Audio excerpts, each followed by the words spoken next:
You know that feeling when you're just stuck? Have you ever wondered why we so often find ourselves completely trapped in these rigid, automatic emotional responses to everyday stress?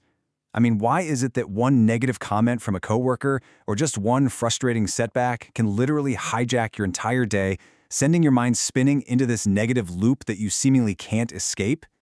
Well, welcome to today's Explainer. We are going to be diving into the rigorously researched science behind mindfulness.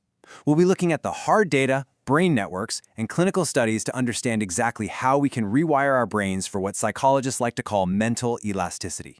It's incredibly fascinating stuff. Here is our roadmap for today. We'll go through Section 1, the need for flexibility. Section 2, choosing how to feel.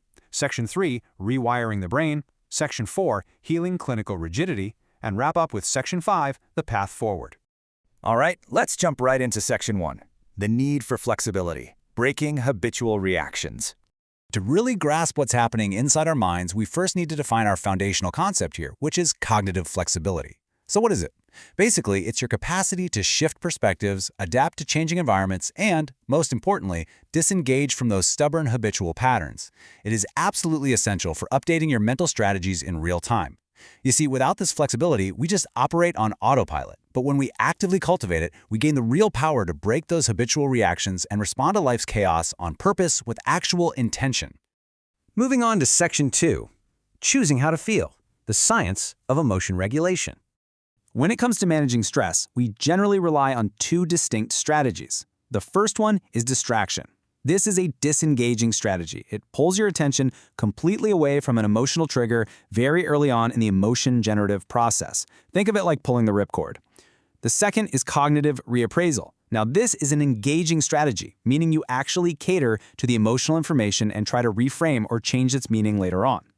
The science tells us that distraction works best for high-intensity situations, like seeing a shocking image or getting sudden bad news.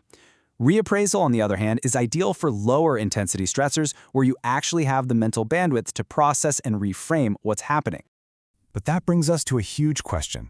Can we actually train ourselves to instinctively choose the right strategy at the right time? Well, to test if we can train this flexibility, researchers Alcoby, Pliskin, Halperin, and Levitt-Binon tracked a group of college students. They compared a weightless control group against participants undergoing an 8-week Mindfulness-Based Stress Reduction program, often called MBSR. After the training, they exposed both groups to highly emotional images to see exactly how they would regulate their reactions. Take a look at this data. The dashed line represents our mindfulness group, and the solid line is the control group. Notice how, as the emotional intensity of the images shifted from a low rating to a high rating, the MBSR students adaptively shifted their strategy. They naturally favored distraction for the high-intensity images far more effectively than the control group did, and they utilized reappraisal much more efficiently for the low-intensity ones. They literally widened their regulatory repertoire.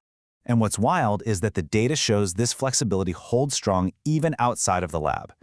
Even when viewing deeply personal, highly charged sociopolitical conflict imagery, the mindfulness group successfully adapted their regulatory choices to match the intensity of the stimulus.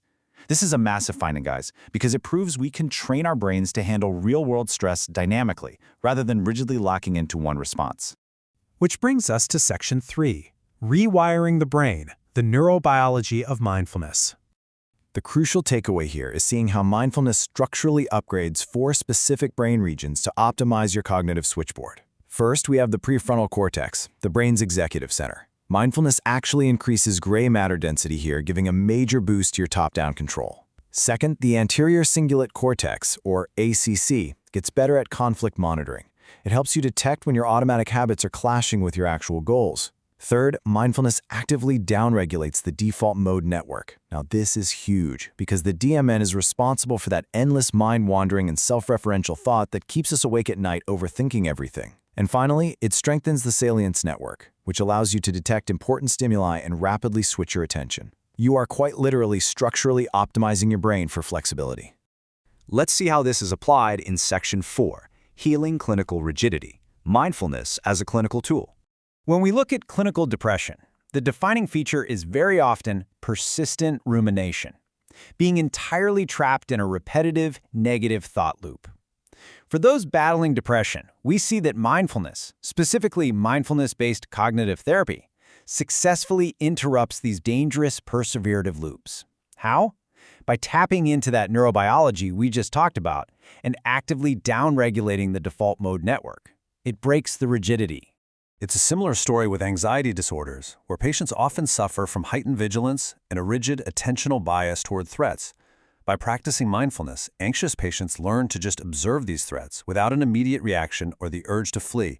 They actually learn to tolerate the discomfort, which effectively breaks their habitual cycles of worry and avoidance and helps them reclaim their mental bandwidth.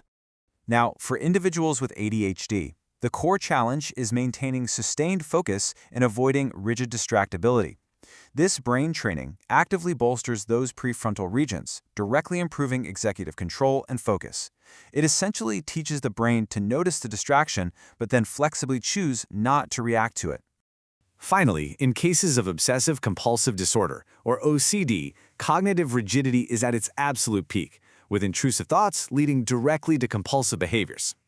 Mindfulness tackles this cognitive rigidity head-on. It creates a critical buffer, a split-second pause between the individual and their intrusive thoughts, allowing them to step back rather than immediately engaging in the compulsion. The research summarizes this beautifully, stating that mindfulness practices may assist patients in developing a de-centered stance toward intrusive thoughts, reducing compulsive responses. Developing a de-centered stance, where you observe the thoughts rather than being consumed by them, acts as the ultimate mechanism to break rigid compulsions. It's really not about stopping the thoughts, it's about fundamentally changing your relationship to them. And that brings us to Section 5, the path forward, your everyday mental elasticity. All of this scientific data aligns incredibly well with the ancient Buddhist concept of right effort. By practicing these core principles, you can actively dissolve your own automatic emotional habits. First, work on sustaining attention and practicing open monitoring of your surroundings. Second, embrace non-judgment and non-reactivity towards your own internal feelings. Third, increase your sensitivity to your bodily emotional feedback. And finally, practice dissolving your habitual attachment to pleasant things and your aversion to unpleasant things. By doing all of this, you're constructing a diverse, powerful regulatory toolkit that can serve you in literally any situation. So I want to leave you with this provocative thought to carry with you today.